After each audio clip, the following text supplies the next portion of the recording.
बच्चों, आज 12th का एग्जाम के लिए एक बहुत ही महत्वपूर्ण टॉपिक पढ़ने जा रहे हैं। यह है गॉस लॉ का एप्लीकेशन। हम लोग पिछला क्लास में गॉस लॉ पढ़े थे, तुम लोगों को याद भी होगा। आज हम लोग गॉस लॉ का एप्लीकेशन पढ़ेंगे। हम लोगों को 3-4 एप्लीकेशंस पढ़ने हैं। उसमें आज हम लोग फर्स्ट एप्लीकेशन उसका पढ़ने जा रहे हैं। तो आओ, आज हम लोग उस महत्वपूर्ण टॉपिक को पढ़ते हैं जो एग्जाम में बराबर पूछा जाता है। तो आओ देखते हैं यह टॉपिक कौन सा है। यह एक वीवीआई टॉपिक है और इस टॉपिक का नाम है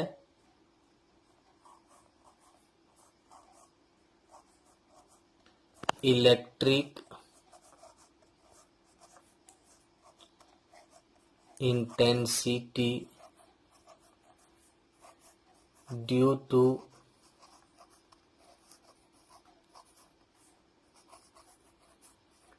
यूनिफॉर्मली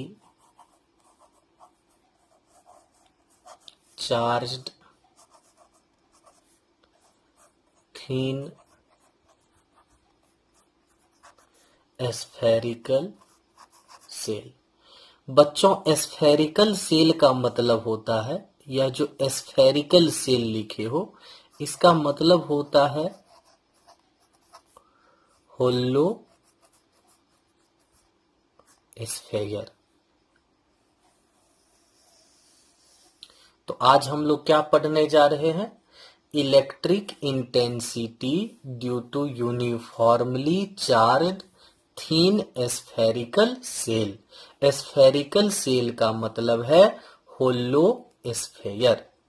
देखो, क्वेश्चन कैसे एग्जाम में पूछा जाता है। एग्जाम में अगर तुम 12th का एग्जाम दोगे तो कैसे क्वेश्चन आएगा तुमको?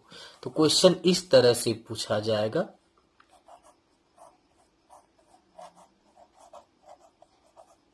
Applying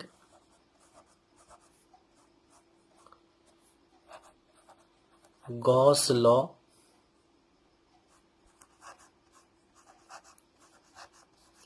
calculate electric intensity due to a thin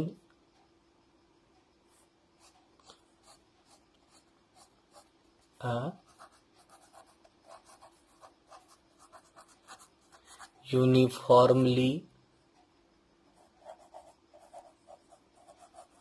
charged thin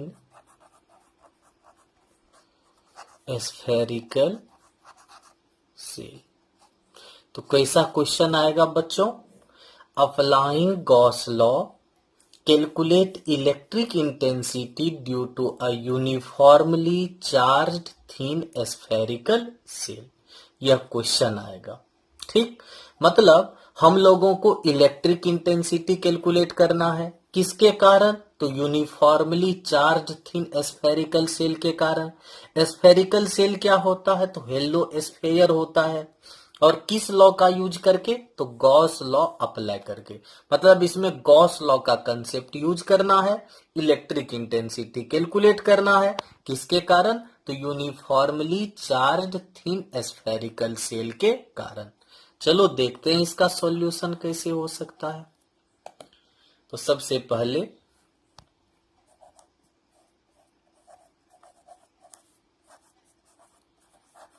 assume that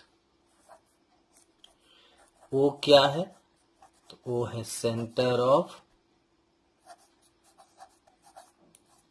thin spherical shell. R क्या है?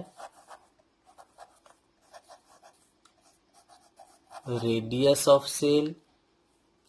उसके बाद क्या है? सिग्मा। सिग्मा है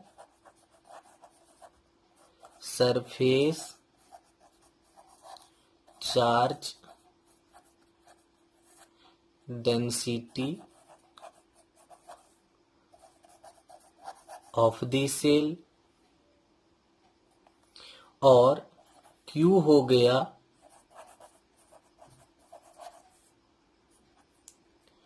charge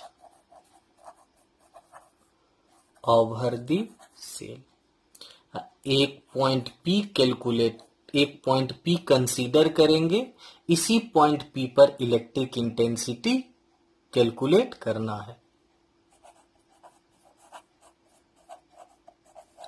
any point at which electric intensity should be calculated। O centre of thin spherical shell है, R हो गया रेडियस ऑफ सेल, सिग्मा है surface charge density of the shell, plus Q है charge over the shell, P क्या है, any point at which electric intensity should be calculated. यह point P है जहां पर हम लोगों को इलेक्ट्रिक इंटेंसिटी का वैल्यू कैलकुलेट करना चाहिए। ठीक, अब देखो सबसे पहला काम, तुम लोग एक बात बदलो, सरफेस चार्ज डेंसिटी इक्वल्स क्या होता है, चार्ज अपॉन एरिया।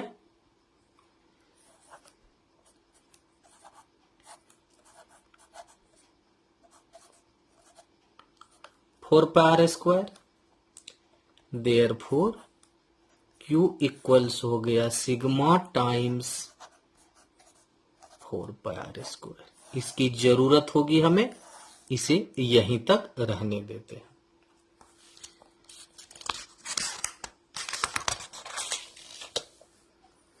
अब फिगर देखो, यह सेल है, इसका सेंटर O है, रेडियस कैपिटल R है, और इसके सरफेस पर चार्ज कितना है, प्लस Q। अब इसी सेल के कारण इलेक्ट्रिक इंटेंसिटी कैलकुलेट करना है। कहां कैलकुलेट करना है, तो किसी पॉइंट P पर, किसी पॉइंट P पर। अब तुम ही लोग बतलाओ, वह पॉइंट P तो सेल के बाहर भी हो सकता है, सेल के सरफेस पर भी हो सकता है, और सेल के इनसाइड भी हो सकता है। इसीलिए हमारे पास 3 केसेस आ जाते हैं, जब वह पॉइंट P सेल के बाहर हो, आउटसाइड हो, जब सरफेस पर हो, और जब इनसाइड हो। तो हम लोग चलते हैं किसके तरफ, केस 1 के तरफ। Case 1, when point P is outside the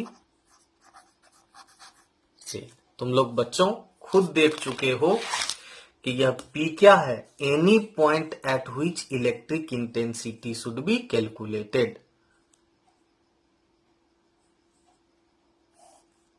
sorry बच्चों,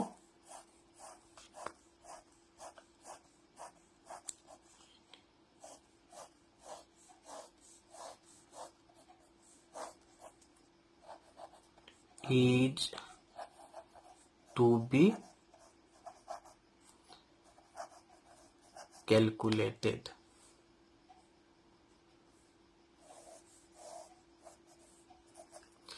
तो P क्या है, any point at which electric intensity is to be calculated. Point P पर ही हम लोगों को इलेक्ट्रिक इंटेंसिटी का वैल्यू कैलकुलेट करना है।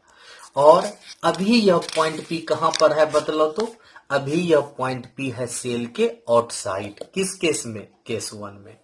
तो देखो कैसा फिगर बनेगा, सेल तो वही है, रेडियस R है, सेंटर O है, और इसके सरफेस पर चार्ज देख रहे हो प्लस Q है। यही है तुम्हारा स्फेरिकल सेल। अब पॉइंट P अभी कहां पर है बतलो तो, पॉइंट P है आउटसाइड दी सेल, अर्थात सेल के बाहर। तो सपोज कर लो यहां पर है पॉइंट पी और इसी पॉइंट पी पर हमें इलेक्ट्रिक इंटेंसिटी का वैल्यू कैलकुलेट करना है। अब पॉइंट पी पर इलेक्ट्रिक इंटेंसिटी का वैल्यू कैलकुलेट करने के लिए गॉस लॉ का यूज करना है। तो गॉस लॉ का यूज तभी करोगे जब यह चार्ज इनक्लोज हो जाए, बंद हो जाए।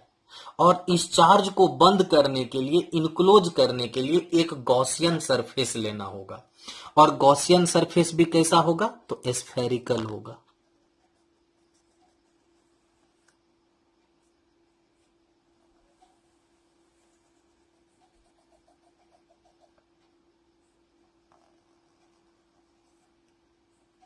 तो बच्चों यह है स्फेरिकल गॉसियन सरफेस। अब हम लोग यह जो ओपी है इसे कंसीडर कर लेते हैं R. Let OP equals R. अब यह जो स्फेरिकल गॉसियन सरफेस है इसके एवरी पॉइंट पर इलेक्ट्रिक इंटेंसिटी का मैग्नीट्यूड जो होगा सेम होगा और डायरेक्शन ऑलवेज होगा रेडियली आउटवर्ड। यहां देखो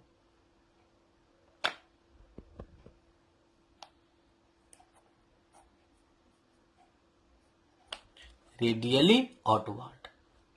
अब इस सरफेस का एक स्मॉल पार्ट ले लेते हैं जिसे तुम लोग सरफेस एलिमेंट कहते हो। यह जो सरफेस एलिमेंट है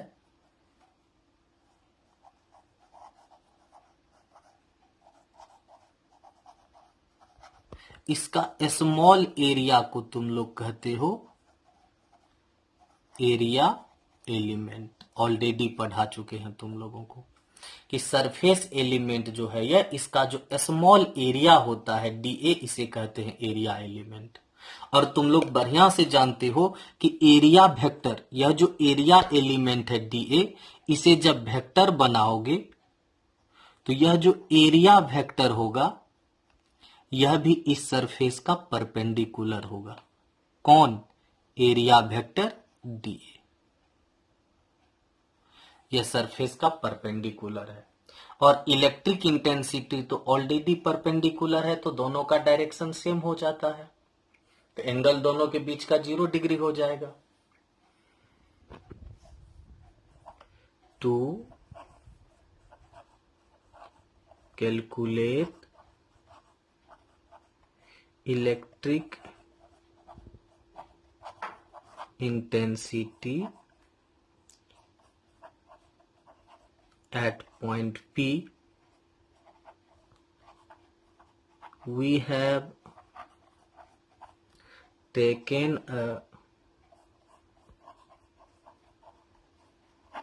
spherical Gaussian surface of radius r and center O.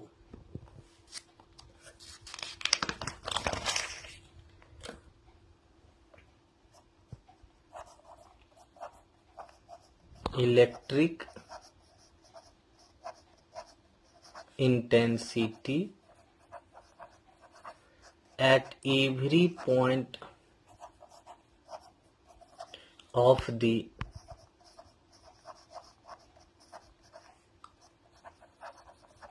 Gaussian surface will be same and radially outward। अब देखो E क्या है? इलेक्ट्रिक इंटेंसिटी है एट पी, इसी का वैल्यू कैलकुलेट करना है। और डी ए क्या है बतलाओ तो? वेक्टर डी ए यह है एरिया वेक्टर, ठीक। ई एंड डी ए दोनों क्या है, दोनों है radially outward, that is E parallel है वेक्टर डी ए का, देयरफॉर थीटा कितना डिग्री होगा, 0 डिग्री। तो electric intensity at every point of the Gaussian surface will be same and radially outward. याद रखेंगे कि गॉसियन सरफेस के एवरी पॉइंट पर इलेक्ट्रिक इंटेंसिटी का वैल्यू सेम होता है और डायरेक्शन होता है होगा रेडियली आउटवर्ड। क्यों होगा रेडियली आउटवर्ड? क्योंकि तुमने ऑलरेडी चार्ज का वैल्यू क्या लिया है, पॉजिटिव लिया है। जब ये सेल पर चार्ज पॉजिटिव है तो इलेक्ट्रिक इंटेंसिटी का डायरेक्शन होगा रेडियली आउटवर्ड। अगर तुम चार्ज निगेटिव लेता तब इलेक्ट्रिक इंटेंसिटी का डायरेक्शन हो जाता रेडियली इनवर्ड। तो यहां फिर से फिगर में देख लो कि यहां जो सेल पर चार्ज लिया गया है यह पॉजिटिव है और इलेक्ट्रिक इंटेंसिटी का डायरेक्शन ऑलवेज होता है away from the positive charge, away from the positive charge. Away from the positive charge होने के कारण ही पॉइंट पी पर इलेक्ट्रिक इंटेंसिटी का डायरेक्शन है रेडियली आउटवर्ड। और एरिया वेक्टर तो इस सरफेस का परपेंडिकुलर होगा सरफेस एलिमेंट का, इसीलिए दोनों रेडियली आउटवर्ड हो गया, पैरेलल हो गया, इसी कारण दोनों के बीच का एंगल कितना होगा, 0 डिग्री। अब देखो total electric flux through the Gaussian surface phi equals area integral for closed surface vector E dot vector d A. Vector E dot vector d A को क्या लिखते हो, E d A cos theta dot product है, थीटा का वैल्यू कितना put करेंगे, 0 डिग्री। कॉस 0 क्या होता है, कॉस 0 1 होता है, ई डी ए। तुम लोग क्या लिखे हो देखो तो, electric intensity at every point of the Gaussian surface will be same. इसका मतलब है कि ई कांस्टेंट है तो इसे इंटीग्रल से बाहर करना होगा। तो phi equals area integral for closed path d A. और इसका मतलब तो तुम लोग बढ़िया से जानते हो क्या बतलाए थे, इसका मतलब होता है एरिया ऑफ गॉसियन सरफेस। अब तुम ही लोग बतलाओ तो गॉसियन सरफेस है कैसा, स्फेरिकल है और उसका रेडियस कितना है, स्मॉल आर है, तो क्या हो जाएगा एरिया गॉसियन सरफेस का 4 पाई आर स्क्वायर, क्योंकि गॉसियन सरफेस स्फेरिकल है जिसका रेडियस है स्मॉल आर। इसे कंसीडर कर लो इक्वेशन 1 फ्रॉम कौन सा लॉ, गॉस लॉ का यूज करना है ना, तो गॉस लॉ तुम लोग जानते हो फाई इक्वल्स होता है Q upon epsilon not. Equation 2 from 1 and 2 we get 1 और 2 को कंपेयर करो तो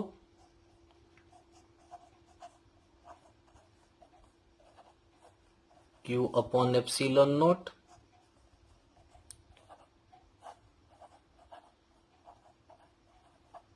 तो यह हो गया E equals 1 upon 4 pi epsilon naught q upon r square.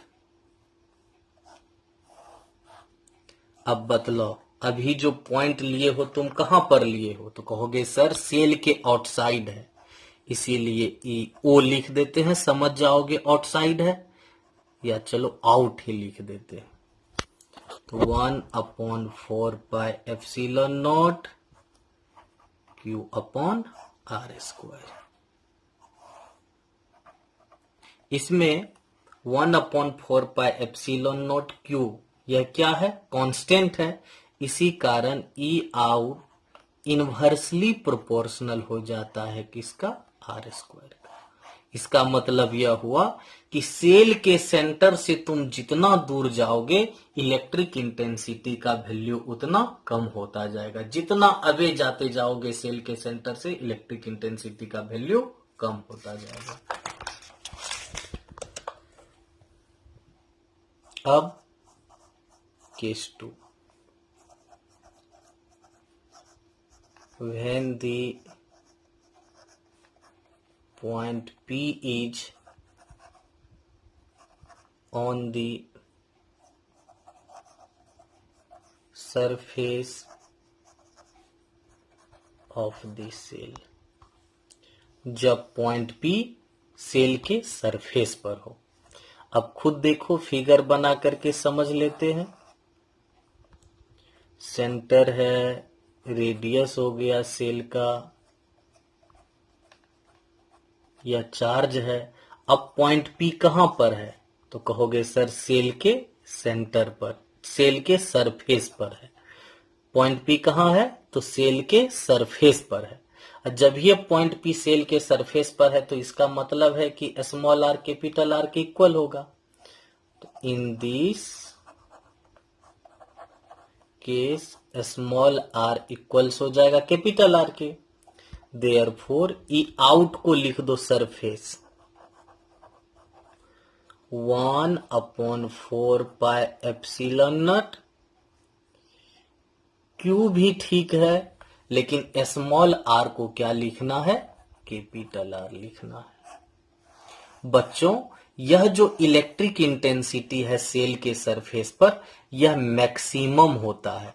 तो अगर तुमसे कोई क्वेश्चन भी करे कि किसी यूनिफॉर्मली चार्ज स्फेरिकल सेल के कारण किस पॉइंट पर इलेक्ट्रिक इंटेंसिटी मैक्सिमम होता है, तो कहेंगे सर किसी यूनिफॉर्मली चार्ज स्फेरिकल के सेल पर सेल के सरफेस पर इलेक्ट्रिक इंटेंसिटी का वैल्यू मैक्सिमम होता है। कहां पर होता है इलेक्ट्रिक इंटेंसिटी का वैल्यू मैक्सिमम, तो सेल के सरफेस पर इलेक्ट्रिक इंटेंसिटी का वैल्यू क्या होता है, मैक्सिमम। कहां, सरफेस पर इलेक्ट्रिक इंटेंसिटी का वैल्यू मैक्सिमम होता है। अब इसे एक काम करते हैं, थोड़ा सा आगे बढ़ाओ, सब कुछ रहने दो। Q का वैल्यू देखो, तो सबसे पहले बतलाए थे, Q का वैल्यू बतलाए थे 4πr²। याद है, नहीं? थोड़ा सा पीछे आ जाओ, दिखला देते हैं।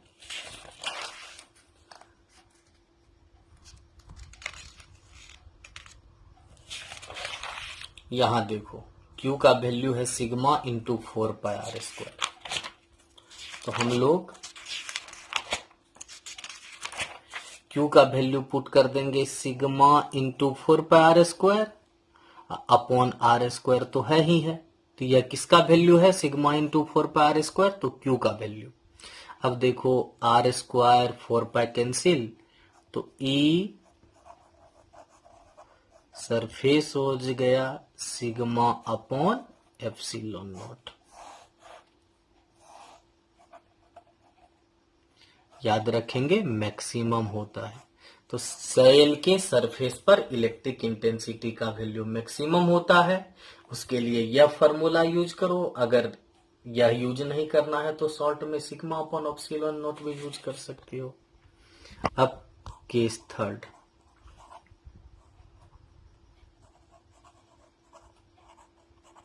when the point P is inside the cell। अब देखो बच्चों, यहां पर जो पॉइंट P है वह सेल के इनसाइड है। इसे आगे फिगर बनाते हैं नेक्स्ट पेज में।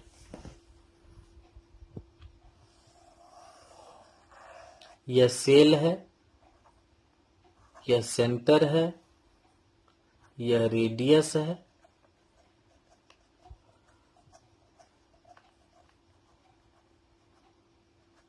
और सपोज करो यहां पर पॉइंट पी है, यही इलेक्ट्रिक इंटेंसिटी कैलकुलेट करना है।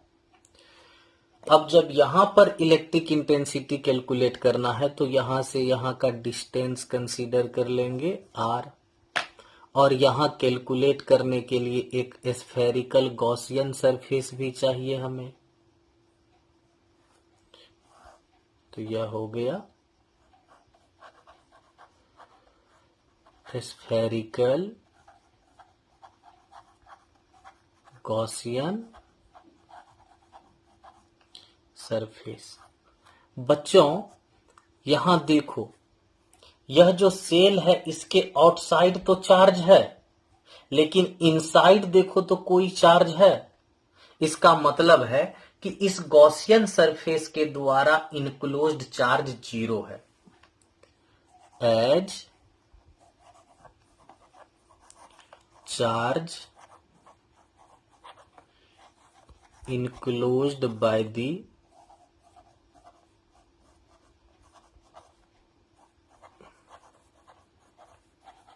Gaussian surface is 0। Third case, अगर पॉइंट पी सेल के इनसाइड हो तो यहां जो गॉसियन सरफेस होगा इसके इनसाइड कितना चार्ज है, तो कहोगे सर जो चार्ज है वो तो आउटसाइड है, इनसाइड तो है नहीं, 0 है। तब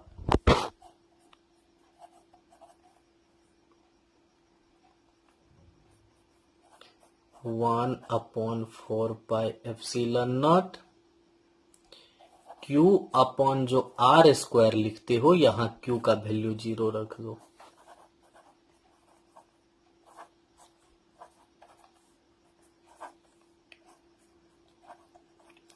कहोगे देयरफॉर सर किसी सेल के इनसाइड इलेक्ट्रिक इंटेंसिटी का वैल्यू 0 होता है, और यह मिनिमम वैल्यू भी है, क्योंकि सेल के अंदर जो होता है इलेक्ट्रिक इंटेंसिटी का वैल्यू 0 होता है और यह मिनिमम वैल्यू है।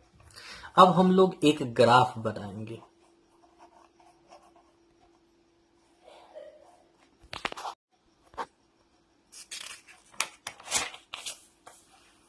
अब देखो यह तुम्हारा स्फेरिकल सेल है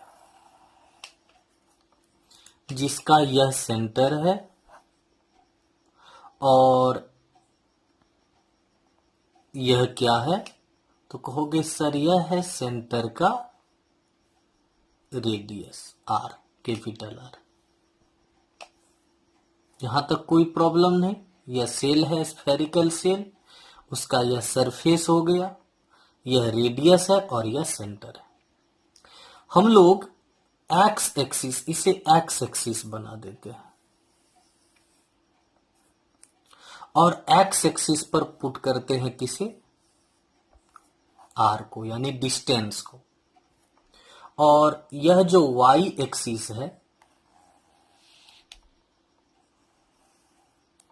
इस वाई एक्सिस पर हम लोग पुट करते हैं किसे, इलेक्ट्रिक इंटेंसिटी को। तो यह सेल का सेंटर हो, रेडियस आर, यह सरफेस है, देख ही रहे हो, यह हो गया डिस्टेंस आर, ठीक। और वाई एक्सिस पर हम लोग पुट किए हैं इलेक्ट्रिक इंटेंसिटी को। सबसे पहले चलते हैं इनसाइड, सेल के इनसाइड। तो कहोगे इनसाइड तो सर इलेक्ट्रिक इंटेंसिटी 0 होता है, तो इसका चर्चा ही नहीं करना है। अब चलो सरफेस पर, बतलाओ तो सरफेस पर इलेक्ट्रिक इंटेंसिटी क्या होता है, तो कहोगे सर सरफेस पर होता है मैक्सिमम। तो यह जो सरफेस है यहां इलेक्ट्रिक इंटेंसिटी का वैल्यू मैक्सिमम होगा, ई मैक्स, ठीक, जिसका वैल्यू कितना बतलाए थे तुम लोगों को, 1/4πε0 Q अपॉन आर स्क्वायर। यह मैक्सिमम वैल्यू हो गया, कहां पर, सरफेस पर। तो सरफेस पर इलेक्ट्रिक इंटेंसिटी मैक्सिमम होता है, और सरफेस से जैसे जैसे दूर जाओगे यह डिक्रीज करता जाएगा। क्यों, क्योंकि तुम लोगों को पढ़ा चुके हैं ई आउट इनवर्सली प्रोपोर्शनल होता है आर स्क्वायर का। जितना दूर जाओगे इलेक्ट्रिक इंटेंसिटी का वैल्यू कम होता जाएगा। बच्चों, हमें कॉपी में लिखने का हैबिट नहीं है, तुम लोग जानते हो अच्छे से। 20 साल पढ़ाते हुए हो गया है हमको, और 20 साल से बोर्ड पर लिखने का हैबिट बना हुआ है, प्रैक्टिस है। इसी कारण कॉपी में लिखने में कुछ दिक्कतें हो जाती है हमको, इतना देर बैठा भी नहीं जाता है, इस कारण से कुछ प्रॉब्लम आती है, वीडियो की क्वालिटी उतनी अच्छी नहीं बन पाती है। धीरे धीरे वीडियो क्वालिटी को भी इम्प्रूव करने का प्रयास कर रहे हैं, और बहुत दिनों के बाद जो कॉपी में लिख रहे हैं, इस कारण जो कुछ दिक्कतें आती हैं धीरे धीरे उसे भी हम दूर करने का प्रयास कर रहे हैं। तुम लोगों को अगर कहीं पर कोई दिक्कत हो तो कमेंट करके जरूर लिखना। तब तक के लिए बाय।